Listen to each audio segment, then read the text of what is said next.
A cupcake with bright frosting appears against a white background. It hops forward and gasps as it discovers 3 muffin pans that exactly look like braille cells.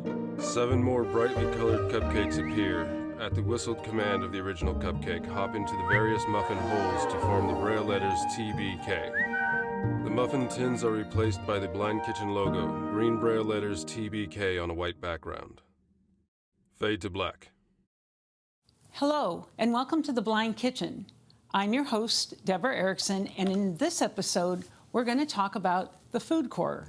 Deborah is wearing apple slice earrings. She is wearing a white chef coat, a forest green apron with the Blind Kitchen logo. The food core is made of heavy-duty stainless steel, and it's round in the middle and sort of resembles a bicycle wheel with spokes.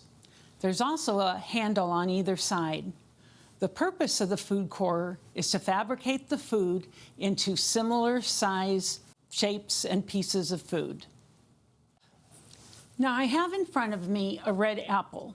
If I was making apple pie, I would peel this apple first, but I'm not. I'm wanting just to cut apple wedges, so I'm going to leave the skin on so I get as much nutrients as I can. Then I'm going to take the food core. The handles are facing up in the air, and I'm going to center it on top of this round apple. The hole in the center of the apple core needs to be centering itself around the stem of the apple. I'm also checking the bottom of the apple so that I know if I push straight down, the chances of me encapsulating that core are going to be better. Now I'm putting the food core on top of the apple, and I'm using my fingers underneath the blade portion to center the apple. But before I start and put pressure on the handles, I want to tuck my fingers safely around the handles so they don't come in contact with the blades as I'm pushing down. The blades aren't super sharp, not like a knife or a razor blade, but they are sharp enough to pierce the skin of the apple and to go all the way through it without using a sawing motion. So I've placed the food core on top of the apple. I'm checking to make sure the stem is centered in the very center hole of the core, and now I'm going to start to push down on it. My fingers are touching the apple, and I'm just rocking it a little bit just to get it started. Then, because these blades are sharp enough to cut my skin, I am going to make sure they are tucked safely around the handles and away from being underneath the blades.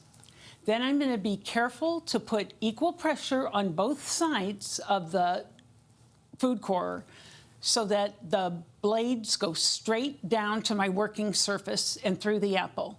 If one side starts to get lower than the other side, I need to stop pushing and even them out, because otherwise it'll cause the food core to angle and you're going to end up with core in your wedges. So I'm pushing straight down with firm pressure. I felt it hit the bottom. Now I'm going to feel for the core, and I'm going to peel it straight up so that I know the other wedges can't be attached to it because it's up here at the top to the left. Now, the food core is not perfect. Because I can't see if any core or seeds may have got stuck to the apples, I need to remove the apples from the core. The blade side is down on the table, and I'm just pulling them out. So in case they're a little bit stuck still to each other, the apple core is cutting them out. I'm not tearing them. So looks like I've got them all out now, and I'm going to check my work. So I'm going to grab a wedge, and I'm running my finger down the thinner side of the core. And I can feel a little bit of the core did come away with this one. So I'm going to put this wedge to the bottom right of my tray so that I can go back later with a paring knife and clean that off. This one came out perfect, so I'm going to put it in a different pile. Let me take the next one. That one could use a little cleaning, so it's going to the bottom right. This one's perfect. I'm going to put it on the top left, and I'm going to continue to do this with the other apple slices so that I can make sure I get the ones that need to be cleaned and trim those up. To care for your food corer, you know now that it's made of high-quality stainless steel, so it is dishwasher safe, or if you prefer, you can hand wash and dry it. The only thing I really want to call your attention to is that the blades are deceptively sharp.